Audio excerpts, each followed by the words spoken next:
Jack Black and Paul Rudd. They're doing it. Whoa. There you go. Damn, was that? That's your head. Big head, man. Sorry about that. All right, guys, before we get into today's episode with Ice Cube, we just got to say it was a good conversation, wasn't it, Dave? It was an awesome conversation with Cube. Him and I are on first name basis like that now. Second time I've interviewed him. I think you guys really are. Yeah, he's the man. We're Listen, boys. I know probably you guys in your podcast videos like, what's going on? You guys just had Bajan on last week. You guys mostly do Chicago stuff. Why do you have Ice Cube? Well, It's Ice Cube. Town. It's Ice Cube. It's Ice Cube. He's as A-list as it gets. We talked Anaconda. We talked Diddy parties. We talked about NWA, his Big Three basketball Big Three, league. yeah. We talked a lot of it, so we hope you enjoy it. And listen, talk about ice. Listen, how about an ice cold Miller Lite? I love an ice cold Miller Lite. Yeah. I know Chief does too. He's walking in here. I bet he's going to have a couple ice cold Miller Lights this weekend. White Sox played a doubleheader yesterday. I thought about going. Couldn't because of the dozen, but I would have had a few Miller Lights there if I could have. Nothing better than a Miller Lite at a baseball game, Ed. Dave, nothing better except for a Miller Lite pretty much anywhere, honestly. I was on the patio of Bellevue's, the old tavern on Rush. I was there this week. I saw Had that. a nice lunch with Glenny Balls. Had myself some nice Miller Lights. They were sweating. It was a nice hot day in Chicago. Pouring into a glass. They tasted great. They tasted great because it's iconic. The original light beer since 1975. 50 years later, still iconic. Miller Lite, the official beer of the Chicago Bears. Go to MillerLite.com/stretch to find delivery options near you. Or you could pick up some Miller Lite pretty much anywhere that they sell beer. Cheers to 50 years of Miller time. Celebrate responsibly. Miller Brewing Company, Milwaukee, Wisconsin. 96 calories and 3.2 carbs per 12 ounces. Have a good weekend and drink your Miller Lite and be safe. All right, welcome into the stretch. Today we are joined in studio by Ice Cube and Chris Allen of the Big Three. Guys, it's a pleasure to have you. Thank you for coming in. Oh, thanks for having us. How's it going, Chris? You're shooting some hoops down there? Yeah, I had to Pull that mic up a little bit. There you go. I had to go test the jumper out in y'all gym. It's pretty nice. They go in? Yeah. Yeah. Chicago's going to win this week because you got your Got practice in here. Keep this like a fist from your It's all about y'all, man. Y'all gonna help us out. What's going on, Cube? I saw it. So when did you switch to the city format? I love that. I like Chicago. We got a team here now. Yeah, this year. This is our first year that we're planted in cities. That means we're coming to Chicago every year. Great. Love it. Are we going to be good because we don't have any good teams here? I believe you guys are going to be good. You got a great squad. You Okay. know, you got Montrez Harrell, Beast. Chris Allen, of course, Mr. Jason Mistake. Richardson, Yep. Amir Johnson, Nasir Kaur. And people might not know about him, but he was our Rookie of the Year last year Okay. and our Fourth Man of the Year. First person to win both awards in the same year. And he got a chip on his shoulder because he thought he was going to get picked by Miami, and they went with Lance Stevenson. Oh. So They got Beasley too, right? got Beasley. So You got a locker room problem there, it sounds like. Yeah. maybe never know. It's been pretty interesting since they played the one-on-one. So we'll see. Yeah. Those clips, I was uncomfortable watching them. Hey man, it looked like is this a boxing match? What is It was going a on? heavyweight title fight. Yeah. Yes, which is great. It's great for the game. And those guys, they passionate. They still love the game. They still want to bust people asses on the highest level. So it's kind of cool. That's great. So our locker room's in better shape, Chris, is what? Oh yeah, we're good. Okay. You Good. know, ain't got nothing to worry about. We play Detroit tomorrow, so you know that Midwest rivalry is there. So Yep. There we go. Who's better, Chicago fans or Detroit fans? What y'all gonna do? Chicago, y'all gotta come think it's to the gotta game be. tomorrow, man. Dude, we're so depressed from sports. I think if you guys start winning, Man, we'll they get gotta on board. Come on, man. Yeah. We're gonna start off right for y'all tomorrow. The Sky's best player just tore ACL too. They're 2-6. It's bad sports town right now, guys. So we can. We're desperate for a winner right now. Have no Got fear. Got you. Big Three is here. the big tickets here. Can you rig it for us? Come to Oh no! Come on now. Come on now. You guys can gamble on it now. Well, you guys can't, but we can. Yes, We yes. can't gamble on it. So when did you Really? guys start? So you guys are on DraftKings. We work with DraftKings every single day of the week. You've been able to gamble with the Big Three since 2019. That We've been long on- already? Okay. Been on the books. It takes a minute Yeah. to get on all the books in all the states, and you have to kind of give some kind of affidavit that your game is not tampered with. Right. They got to see evidence that everything is fair and square. With what you're doing. So you got to really, make sure everything is on the up and up to even get in the pool. Mm-hmm. And I've been to the Big Three the last 2 years. 2 years ago, you guys were at UIC, the Pavilion. Last year, you were at the Allstate again, and I saw it firsthand. You guys, the players on the courts are all nuts. They want to win. It's not pickup basketball. It's not what we do downstairs, just acting like a bunch of idiots setting picks and throwing up bricks. It's legit basketball. Speak and for these yourself. Guys want to win so bad, and that's what I appreciate about it. Yeah. 'Cause I honestly didn't expect that coming in, and these guys, they're there to win. How do you go about recruiting guys? We have a great team of people that know everybody. For one, we got Deion Glover and Thomas Scott, who they know everybody in the game. But also, having people like Clyde Drexler and that helps, and Dr. J and Iceman. We're able to get to any player and see if they got the appetite for this kind of game, because it's different than 5-on-5. 5-on-5, you can be a specialist. You can be a 3-point guy. You can be a defensive guy. You can be a rebound guy. But in the Big Three, you got to be able to do it all. Pass, dribble, shoot, defend, or you're going to get locked up and, you're not going to have success. So we want guys that still got that chip on their shoulder. It's so personal, the 3-on-3 game, that you gotta have that fire in you to not just revert back to your habits from 5-on-5, but you actually gotta D up. It's quick from offense to defense, so you gotta be on your toes, gotta be in shape, because it's a sprint. First to 50 win. No garbage minutes, because there are no minutes. Yeah, it's I like that cool. too. Good format. If you had to formulate a Big Three, one NBA player, one rapper, one actor, who's your team? Oh man, NBA player. Wow, there's so many good ones out there. It's hard. You can go all time if you need. I guess Steph would be a great. We were debating that before He'd you be walked a great in. 3-on-3 player. Because of range and his ability to just put everybody in a position to win. I said Kyrie. I think Kyrie would be your point guard choice. Those handles. Kyrie is crazy. I think you just never know. Like, I don't know which one of them play the best defense, but true. Whoever play the best defense, that's the one. Okay. Far as rapper, maybe The Game. Okay. He's big. Yeah. I mean, he's not little, so about 6'5", 6'4". Oh, I didn't realize you need that. So He's tall. yeah, The Game. And actor. John Voight. Let's be the see. coach. Yeah. He looks like a coach. Kilmer. He's Yeah. Kilmer. And Oh, yeah, he is. exactly. Yeah. Actor, I go with Kevin Hart. You know what I mean? Kevin. He's short. Who's he guarding? Yeah, White he's Sox like- Dave? Yeah, he's like my height. Yeah, but he can play. So Okay. I don't know no other actors that's really able to get down like that. The game's gonna have to be banging on the glass with Yeah. Curry. Yeah. It's a short team, but Yeah. they're not playing nobody yet. Yeah, exactly. I brought up John Voight. I seriously do love the movie Anaconda. It was like your perfect movie on HBO growing up that would play on loop. How did you enjoy filming that movie? It was cool. We were in the middle of the Amazon jungle. When they told me we were going to Brazil, I was like, Brazil? Hell yeah. Heard about Brazil. Yeah. It was like, not Rio, bruh. Oh, man. Not Rio.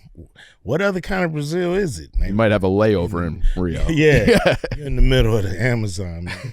How far is it from Rio? It's like 4 or 5 hours on a plane. What? Wait a minute. How big is that country? Yeah, I know. So it was crazy.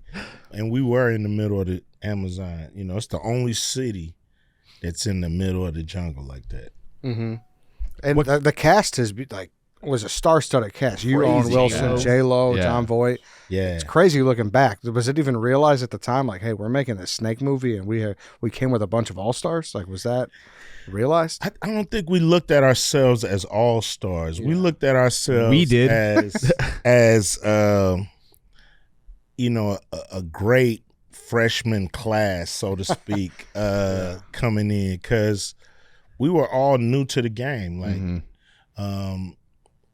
Owen Wilson, he had just did Bottle Rocket. That was his only first movie, you know. So Yeah. he was Missed that one. He was on his Yeah. second movie. J-Lo had just did Money Train, and she had come Selena? off of no, it was before Not Selena. Before Selena? Yeah. Wow, She was okay. practicing Selena while she Okay. was doing it, Anaconda, but she had just come off of Money Train with Wesley Snipes. I think that was her first movie because she was on In Living Color as one of the Fly Girls. So, and me, you know, this was my maybe third movie. Mm-hmm. You know, I had done Boys in the Hood, Trespass, movie called Dangerous Ground with Ving Rhames and Elizabeth Hurley, and then Anaconda. Because we had, I told the story in the podcast before. I was in a frat in college, and at some point, a snake ended up in our basement, and we had one of the pledges dress up as you to go. You put the black bandana on that's him. funny. Or like, you gotta go be Ice Cube, tame the snake. Was the snake as like fake looking in person, or was it like weird to be around something like that? It was real fake in person, but we was like, you know, the reason I felt the movie would be good because we had the same cameraman as Jaws. Okay. Bill Butler, and he was old school. He brought all those Jaws tricks to the trade. He was like, here's how we was, you know, to make the water feel, you know. Yeah. And then he had these camera things that he had created, like these underwater camera mounts and stuff. So I felt like, damn, we got a great DP that scared the hell out of me with that movie. You know, maybe they'll scare the hell out of people with this movie. But the snake, for one, got paid more than everybody. The snake cost $5 million or some shit My God. to make, and it was two snakes, and they were hooked up to a computer, and you know the snake would come out, and then you see this motor sitting in the middle, and then the back of the snake would come off the motor. So these college kids was trying to get this snake to work right every fucking take. You know, it's like, hold on, the snake is down. So a computer, you know, okay, we got it up. Now we can make it turn and look at you and shit. So it was like, damn, this snake is so whack. And so the snake malfunctioned. The snake malfunctions and tears up the fucking set. Like, he couldn't stop it, and it just Oh shit. went crazy and swung, almost hit Jennifer in the face. And I'm like, damn, like, so now we scared of this thing for real. You know what I'm saying? It's like, it's fake as shit, but we like, man, is it cool? We looking at the computer kids like, hey man, is this, y'all got it? And we got it. And this thing was thick, heavy. It had a tire wrapped around, like it was made of a tire that just looked like a snake. Yeah. And I'm like, It's like, man, back this up. will kill us. So we scared of this thing for real. So in the movie, look like, you know, we're acting, but nobody wanted to be near the damn snake. There was actually Yeah, an smack element them of in real- Nobody wanted to be near that thing. Chris, you heard these stories all, or are these fresh to you? Nah, this is fresh. to Have me. you seen I this don't- movie? I'm just as entertained as y'all. I don't listen. Have you seen the movie? Yeah. For, Oh, okay. All right. I All mean, right. have you ever talked Classic. about Anaconda as much in a podcast than you have right now? In the last podcast, we did. Found your audience. Yeah, you know, it's cool. What's cool is you know, Jack Black and Paul Rudd, they're doing a new version of Anaconda. You just So, said that, yeah. Yeah, I got a cameo on that, so it's kind of cool. It's all coming full circle, and you Yeah. said that's It's like an AI snake now. Yeah, they got a better snake than that. They probably getting paid way more than the fucking snake. Yeah. So it's kind of cool to, you know, see them take. It's their take. They're like down and out guys who had never felt like they never did nothing with their life, and they love Anaconda as a movie. And they're like, man, let's go down to Brazil and find a snake, man, shoot it. And, they get a real snake on their ass, so it's kind of cool. Did you see like? All right, first of all, are you actually afraid of snakes in real life? No. It's either you are or you aren't. Like, I'm not afraid of them. Some people are like absolutely terrified of them. Can't even look at them. A little But, spider like, walked across his desk. I would run out of the room if a spider was in here. Were there any other animals where you're like a mosquito the size of a fucking basketball or anything down there? Like the Amazon's scary. Yeah, man. I was Eric Stoltz. And if you don't know who Eric Stoltz is, if you've seen Pulp Fiction, he's the guy who wife gets the Yeah. I know exactly. Yeah. So Eric Stoltz, he got bit by a spider out there. No shit. And he was in the fucking hospital 6 weeks. Really? From a spider bite. And I was afraid of some of the shit out there because they didn't care we was filming no movie. Yeah. The monkeys would come and try to steal shit, and like they'll like take your food, your jewelry. They'll like take camera Take your equipment. jewelry? Man, they was trying to take women bracelets off their wrists. And, This is where it's like we're not that different from them. Yeah. They were fucking it was just like just kind of there terrorizing the movie as we trying to film too. So it was kind of weird. Immersive experience out there. I would like to see just like the behind the scenes footage of filming A Anaconda. documentary about Anaconda. Yeah. It'd probably be a horror in and of itself. John Voight. How long were you down there? About 8 weeks. Okay. 8, 9 weeks. That's a good chunk of time. Yeah. Yeah. It was cool though. You guys, obviously, we're in Chicago. You guys made the White Sox hat like really pop with NWA back in the day. What do you think is the best baseball hat of all time? The Dodger hat. Yeah. But let's take Dodgers out because you like the Dodgers. Yankees. Yankees is classic. Yankees is classic. Mm-hmm. How did you guys land on the Sox hat? It's we didn't land on the Sox hat. The Sox hat landed on us. What it was it was only a few teams that were rocking the black. You can count them on your hand. I think it was the Pirates and the Orioles maybe that rocked the black. And so we had kind of formulated that with the Raiders that gangsta and black, we about to attack. We got on the Raider gear, and then I left the group, so I didn't want to really rock Raider gear right after I left the group because I didn't want people to equate me with NWA. I just wanted to have my own identity. So I'm looking for another black hat to rock. And then the White Sox that, year or whatever changed from red, white, and blue to black and silver and white. And so I'm like, man, I got to rock that. That Sox hat is just looking way too sweet. And then, I remember the Sox is like, they like outlaws a little bit. I saw 8 Men Out. So I'm like, you know what I mean? Like, this gonna work. So started rocking the hat and the rest is history. Everybody, equate us with the Sox hat, I even got dissed wearing the hat, like, they suck. No. It's, They're trash. Yeah, it's a line in Dre Day when he said, have something, put my gun up to your White Sox hat. So it was like, oh shit, caught me in it. You know what I mean? So Like, who's he talking about? I knew he was talking about. Yeah. Talking about I'm Frank the Thomas? only one rocking this White Sox hat. Yeah. So it's kind of cool. That is cool. Yeah. Yeah. They did a bobblehead for me this year. Oh, really? White Sox with the hat because they celebrating, the changing of the colors and how iconic the Sox hat has become.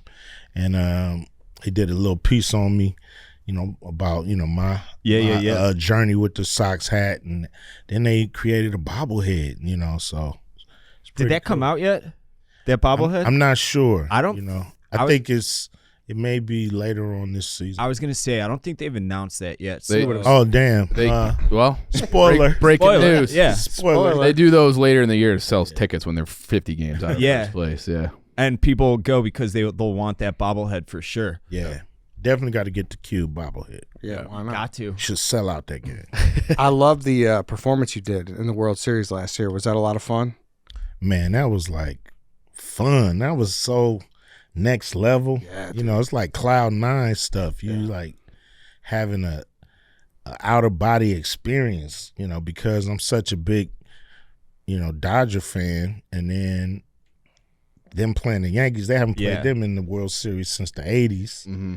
I remember them games, you know, I was little, you know, knee high to a horsefly, but I was in it. You know, I remember Reggie Jackson putting our lights out with 3 home runs in one game. I remember us coming back in 81 winning. The Kirk Gibson home run. On one leg. Now, picture this. Me, Dre,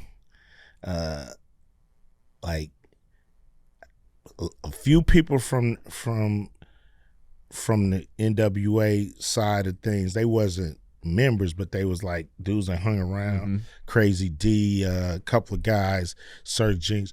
We all are we're in Jinx's house where Dre lived. If you watch the movie, he lives with Jinx for a little while. We in the house watching that game, thinking the Dodgers was gonna lose. And man, he hit the home run, and we just all run out the house yelling in the street. You know what I mean? So I just remember that moment. So to have another moment like that with Freddie Freeman, it was crazy. You know, I was like, damn, I don't remember the Kirk Gibson. Every time I see that home run on TV, it take us back to sitting in the living room, broke as shit. We didn't have nothing. I mean, we was just broke, just hoping to make it, and just seeing that replay out. Yeah, now I get to do it, so it was kind of awesome. Cool. Singing in front of the biggest game of the season. The biggest game. That's got to be like for you to have an out of body experience. You've seen a lot of shit. You've been around the world. You know, you've been in movies. You're obviously your rap career, and that's got to be a pretty special feeling for you, huh? Man, never thought I would do something like that. Yeah, you know what I mean, like. I was just planning on watching the game. I was just happy the Yankees and the Dodgers was going to play. And I'm like, damn, we get to see another one of these World Series. And I'm kicking back, and we get the call, do I want to perform? They had me perform in game 1, but then Fernando Valenzuela died. Yep. So they said, we want to honor him game 1. Would you do game 2? And I was like, damn, I really wanted to do game 1 because if they lose game 1, the performance is not gonna be. Yeah. People are gonna be like, "Q, get the fuck out the way." We gotta win the game. That's good. Tie this series up. True. You know, that's a good point. Freddie Freeman hits a grand slam at the end of that game. So the whole city is lit for 24 hours straight. So by the time I come out, everybody's on 10 anyway. Yeah. So it just took it to 20. And so it was like next level. Oh, and then New York dueled you with Fat Joe. Are you Fat Joe? Are you guys cool, or how was me that? and Fat Joe are real cool. All right. He's done a few big 3 games. Oh, has he? Okay. For me, you know, so real cool. You know, he had a tough act to follow because we was up 2-0. Yeah. And just like how they would have did me in LA, it was like, man, come on, man. Yeah. We need this game to start. We need this to be, you know, we need to not a party. Get a win. Yeah, you know? we'll lean back later after that. Yeah, so, you know, he just had his hands full just by going into that game, being down 0-2, and people not really caring about a performance at that point. Mm-hmm. No, you're right. Yeah. Mm-hmm. Hey, guys, summer means shorts, shorts means sandals, and nobody makes sandals like Reef. They've been doing it for decades. Reef's been at the top of the sandal game since 1984, known for the fanning, yes, the one with the bottle opener, and now it's evolving the game with styles like the Phantom 2.0 sandal and the Cruiser Slide. These are so comfortable. It's really unbelievable how they've made something for your foot that could be so just delightful. It's perfect. I frankly, I had never worn Reefs in my life until they started partnering with us, and I don't take them off my feet now. It's all I wear. Yeah. I love those shoes. Absolutely. You know what I'm looking forward to? What's that? Barstool Camp with the little bottle openers, Yep. fireside, those are crack gonna be, a beer. It's going to nice. be incredible. Very handy. So, yeah, it's perfect for beach days, city days, and everything between. Your toes want to breathe, people. So go check some out. check out some of the best sandals out there at reef.com/stretch and use promo code STRETCH15 to get 50% off your first order over $49 or get free shipping on any order over $65. That's reef.com/stretch and use promo code STRETCH15 for 15% off your first order over $49. Also, guys, NASCAR, it's coming back. It's going to be here before you know it, and there's nothing like seeing NASCAR roar through the streets of downtown Chicago. A rare experience unlike any other. Catch the stars of NASCAR take on a one-of-a-kind street course surrounded by skyscrapers and lakefront views. 40 drivers, including Chase Elliott and Denny Hamlin, battle it out on the most unique track of the season.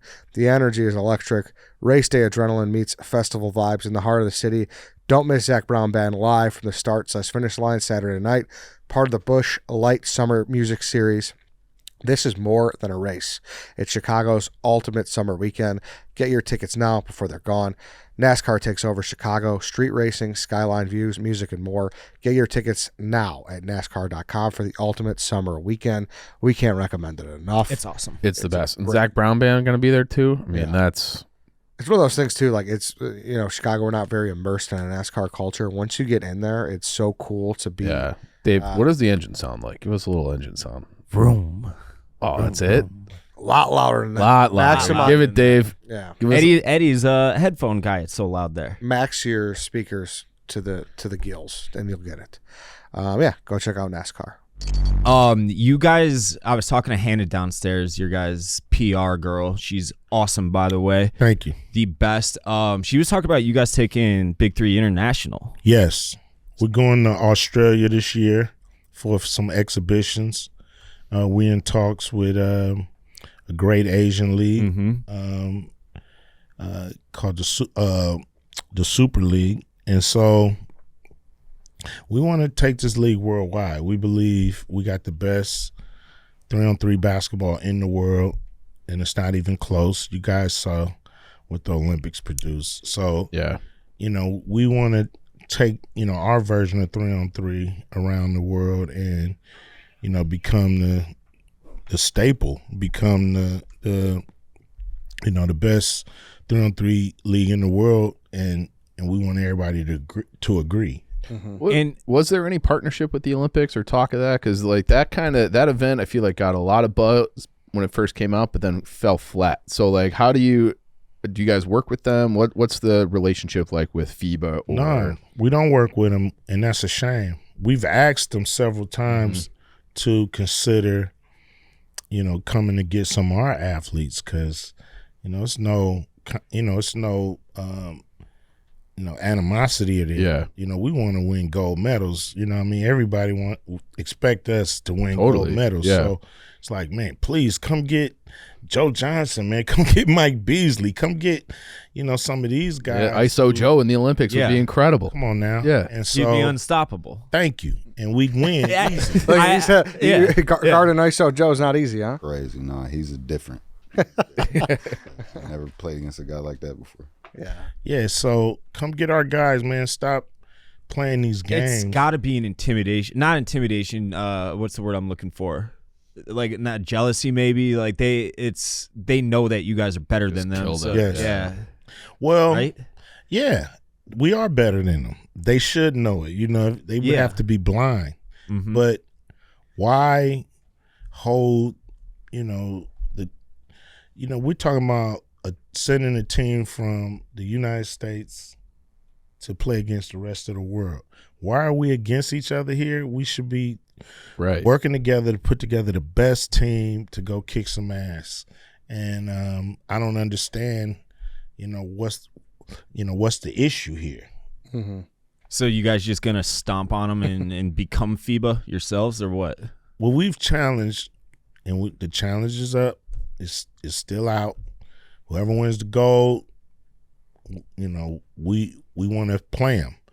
Steal it from you. It was the Netherlands, and they right? should. Yeah, we offered them, a game against some of our players, and they agreed to their credit. The players did, but FIBA was like, nah, whoa, wait a minute, we don't want to see that.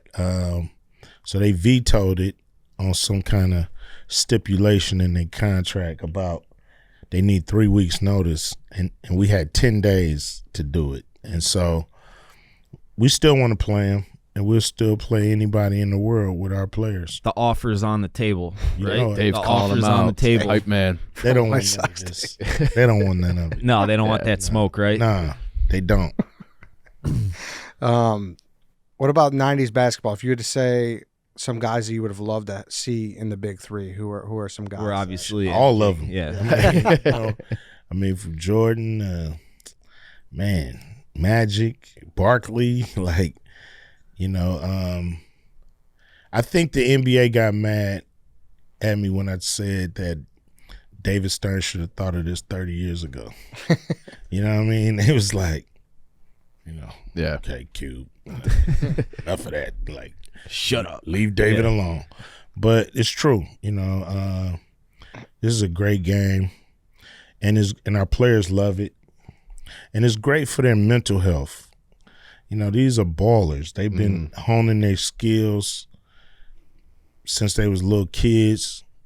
Now they might find themselves in their 30s, and the NBA don't have a place for them. But they're still pros at the highest level. They still can play the game better than, 98% of the people out here. So, why should their career be done? Or why should they just have to go overseas and not be able to play in America, in those arenas, in front of, thousands of fans, in front of millions of fans on TV? Like, they deserve that platform.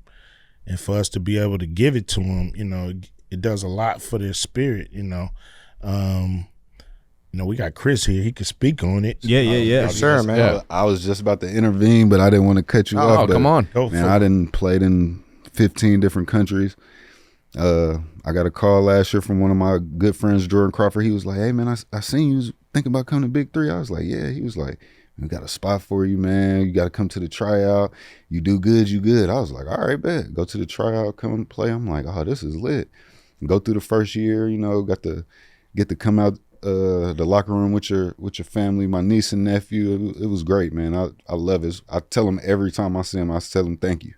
What was that tryout like? Yeah. Oh man, I ain't gonna lie, it's pretty smooth, but you got to understand those guys in there hungry. Yeah. So it's I'm talking about really competitive. It's probably one of the most competitive combines or workouts I ever been to, honestly. And you played for Izzo. I played for Izzo. Yeah. And everybody knows Izzo.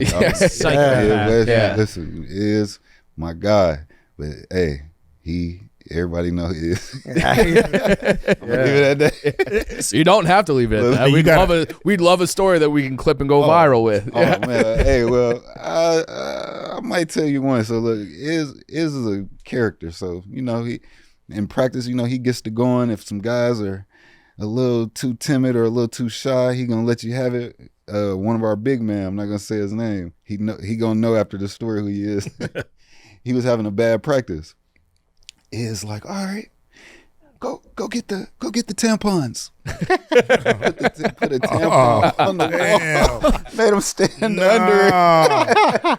Like, this is what you're playing like. You want to play like this? Wow. This is what you. I was like, oh my god! Everybody in there trying not to laugh because they're like, man, we don't want to be next. Yeah.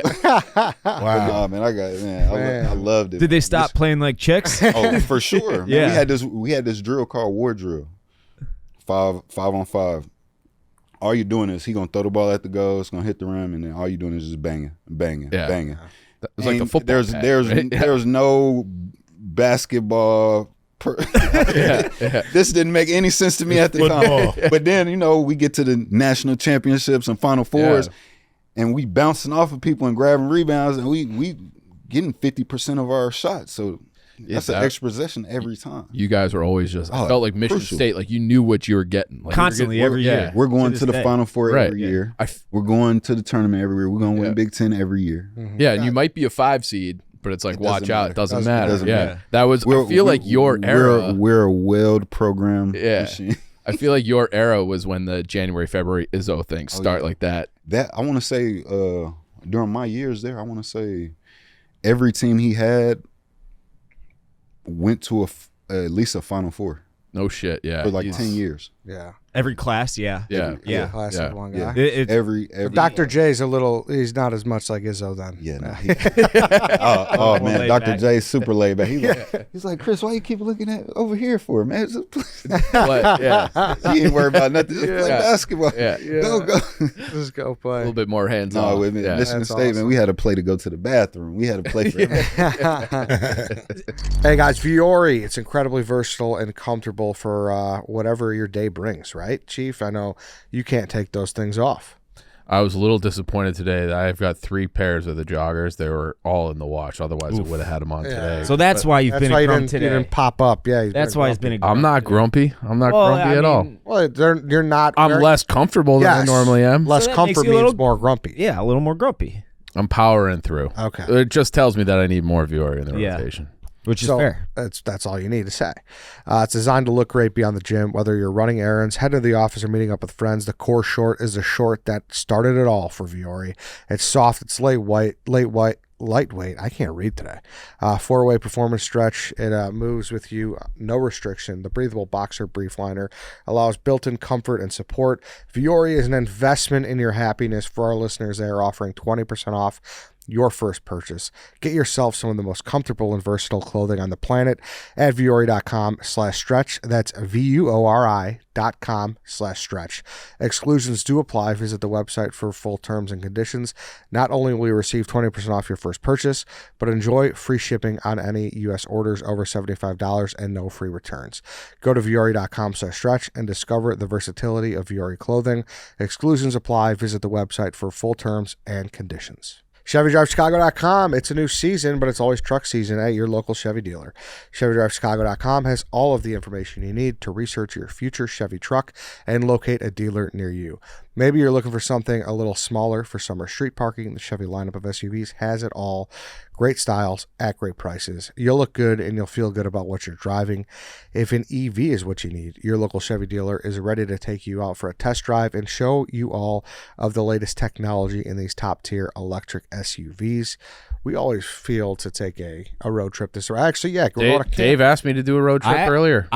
He wants to get in the Chevy and drive to Pittsburgh to see White Sox Pirates. Maybe the worst possible baseball series. But at an awesome stadium. That's what we're going to see. In an awesome vehicle. In an awesome vehicle. Exactly. Yeah. And you can. I would let you run the music, Dave. Wow. Maybe drive. Actually, my phone automatically connects to your car anyway. That's true. I got a phone call from Dave's girlfriend the other day.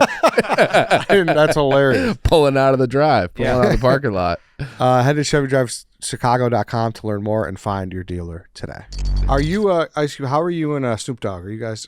buddies? Tight. Yeah. Good. I mean, you can't turn on the TV without seeing that guy. He's everywhere. Yeah, exactly. Yeah. Do you give him shit for that? Do you give him shit for what's going on now? You never know what he's doing. You know what I'm saying? You can't keep up. Yes. You cannot He's doing keep like up. T-Mobile and shit. He's right? he He used to call hockey games. He had a stretch where he was like play-by-play for hockey. Yeah, he's one of the hardest working men in show business for sure. And man, he always show up and give us a show. You know what I mean? Like, it's always fun to see him on TV. And so he everywhere. You know, we was talking to him about that. You know, we did a group called Mount Westmore, and we was like, dude, Snoop, like, let us know when you in town. You know, he'd be like, man, I'm here. And we call him, like, Snoop, all right, we're going to do this. He'd be like, oh, man, damn, I'm in London right now. Let me hit you back. I was like, damn, you was just here. So, he the hardest working man in show business. It used to be James Brown, but I think it's Snoop. Dude, he is everywhere now. Yeah. It's crazy. It's him and Shaq. They just got every product cornered. Yeah. It's, Icy Hot, the Yeah, general. exactly.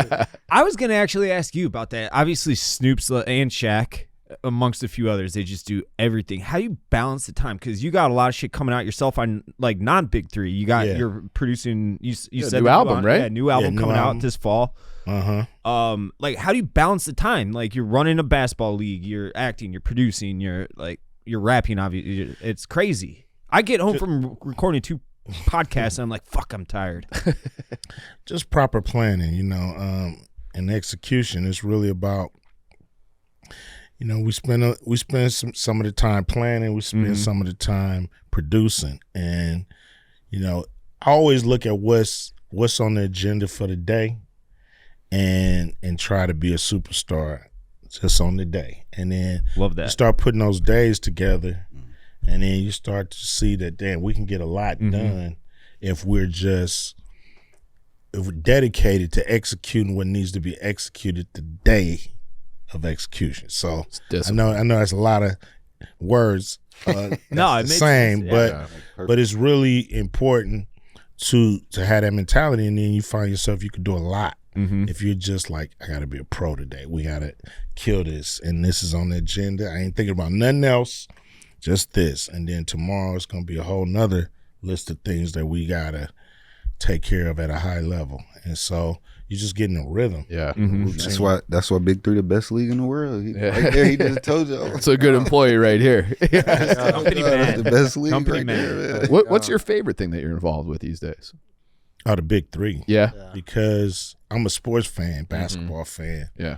Never thought I'd be this close to the game. I never wanted to own a team because I'm like, man. I was going to actually ask that. I said I act crazy and I don't have nothing to do with owning a team. Yeah. I come off the handle about this stuff. So I never really wanted to own one team, but having a league, they're like all your. Yeah. You can't get too emotionally invested in any of them. You have to just set them all up to hopefully win. Everybody can't win, but you set everybody up to win. And I'm calmer, it's not like I'm worried about this one team, I'm worried about them all. And I'm having fun doing that, having fun, with the uniforms and the logos and the this and the that, the show business, entertainment so you part do of sports. every little detail, huh? Every little detail Wow. that I'm a part of, I pick the colors that the teams are going to wear for each week. That may change with owners, but yeah, I want it to look good on TV. Back to kind of Snoop and rap and everything. What was it like in the 90s when the whole Tupac and Biggie thing was going on? Because obviously you're so prevalent on the scene, but from your vantage point, you weren't really involved, right? With the feud? Not involved with those guys, but the whole thing was brewing. It was big. It was happening before Tupac and Biggie. Yeah. Because New York and East Coast came out so strong in the early 80s. But by the late 80s, here come the West Coast. And into the 90s, the West Coast started to gain a lot of momentum. Oh, yeah. And, we felt, in the 80s from New York, we felt rejection because we wasn't good enough. So it's like, man, we got Rakim over here. We're not playing your shit. Yeah. So, but by the 90s, it turned from rejection to resentment that we were making great records. We were taking the attention off of, solely New York. And so now it's like, yo, man, what y'all doing is messing up rap. You got to keep it real. We need a balance here. So that was the start of it. When we was at the height of NWA, this artist by the name of Tim Dog had a song called Fuck Compton. And we like, fuck Compton? Who is this dude? He from New York. What'd we do to you? Yeah, what we do to you, man? Why you just mad because we, everybody like Compton now, so he mad. So be better. Thank you. So we felt like, oh, this is sucker shit. And so we started to pick up momentum that, yo, man, forget that.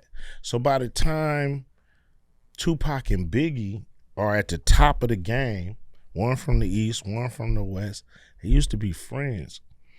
By the time they blow up and they go bad, the momentum of all those years, those 5 or 6 years just took flame. It took hold, and then it became this whole what's called the East Coast, West Coast beef. Okay. So it was already brewing, and then they were just like the two superstars at the time. They was like, at the top of the game, and then they went at it. It's kind of like heavyweight fight. Yeah. You know, and then, you know, with a heavyweight fight, you got people taking sides. Yeah. So- Did you guys take a side? West Coast. Yeah, Yeah, of course. of That's what I course. figured. Did anybody try to like, hey, why don't we all just chill? Or was it like this is good for business? I didn't know. After Maybe it they went stayed real neutral. bad, after Yeah. it went real bad, people start saying, "Yo, let's chill." Especially when people started to get killed and die, and it just became unfun. And then the whole rap industry kind of rebelled on West and East and started bumping the South. And, you know, the South Yeah. had a New window Orleans. to come Yeah, in yeah, yeah. and blow Atlanta. up because Houston. yeah, you know, people was like, you know, y'all fucking the game up with this, so we're gonna roll with the South because they don't have no beef with nobody. So that's how the South really emerges. And then you don't got to get into it too much if you don't want to, but I got to assume you probably get like, 8 texts a day about what's going on with P. Diddy right now? Like, how many people are asking you? Nobody, Really? nobody. I mean, maybe a few people talking about the trial and what's you know going on as big news pop out, but nobody I really know rocked in that circle with Diddy. Yeah. Were there whispers about it? Like, do you What you remember? mean? Like, because now they have all the, you know, the baby oil, the free. Um, Was it like, hey, I was at this party and it was fucking weird. Was there any like whispers like that? Slight, Okay. you know, but nobody ever really elaborated. Okay. Yeah. But you know, it's kind of like a puffy party. You kind of know what you're gonna get. You know, nobody has to explain to you Yeah. Okay. what's going on in there. You know, he's larger than life figure who likes to party, and people want to go to his party. So, you know, parties are a lot of them are all the same. So you never really ask. You know, damn, did you get freaky in there? So, Yeah. Yeah. but you know, the people who stay will never tell you anyway what happened, you know, and they won't even tell you they stayed. You know, it's like, so if you wasn't into that, you wouldn't know really what was going on or wouldn't even care to ask. And so shit start popping out. You'd be like, damn, like that? Okay. Yeah. I got one last question for you. I know you got ABC and a few other places to hit right now, but as we're conducting this interview, a few things clicked on me. I think you were down in the Amazon the same time Tupac died. Is he actually down there? Is he still alive? Because a lot of people say he's in the Amazon. You might have been like, you know, aiding and abetting his escape, his Machiavelli. I mean, I heard he was in Cuba. I heard yeah. Yeah. places, but no, I didn't see him. I wish I did. You know, I would love to hang out with him and talk shit and laugh about what he did to the world. Like, you know, everybody looking for you, dude. Yeah. Turn into Bruce Lee, you gone. Everybody think you're gonna Peace out. return. Yeah. Well, Ice Cube, Chris, thanks for joining us, man. Yeah. The Thank big y'all. three, Appreciate it. Chicago, then you guys are going to Baltimore, then Miami. Yeah. 10-week season, right? Yeah, man. Root for the triplets all Yeah, year long. Well, season. It's 10 weeks before football. Before the Bears come back, you know, you can root for the triplets. There we go. We're for We're the in. triplet. We're We're in on triplets. the We'll be triplet. watching, Chris. Sir. Don't let us down, man. Yeah. We I'm need gonna something put good. on Yeah. If you need a Show. place to get shots up, just let us know. Show. Yeah. Listen, I'm putting on a show. Just come on. Thanks, guys. We appreciate That was it. great. Yeah, anytime.